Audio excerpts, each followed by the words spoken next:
നീ ആരെയാണ് ഏറ്റവും കൂടുതൽ ഭയക്കേണ്ടതെന്ന് അറിയുമോ? ഈ ചോദ്യത്തിൽ നിനക്ക് ശത്രുതാ മനോഭാവമുള്ള വ്യക്തികളുടെ മുഖമായിരിക്കും മനസ്സിൽ തെളിയുന്നത്.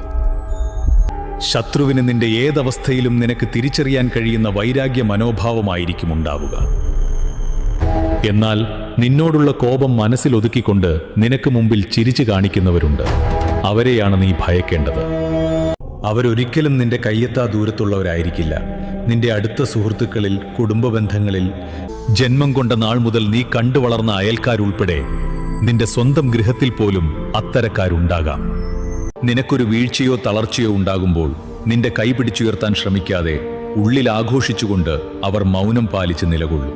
എന്നാൽ കഷ്ടപ്പാടുകൾ തരണം ചെയ്ത് നീ വിജയിക്കുകയോ അല്ലെങ്കിൽ വീഴ്ചയിൽ നിന്ന് അല്പം ഉയർന്നു വരികയോ ചെയ്താൽ അതിന് നിനക്ക് സഹായകരമായ മാനുഷിക കർമ്മം നിർവഹിച്ചവരിലോ നിന്റെ ആ ഉയർച്ചയിൽ സന്തോഷിക്കുകയും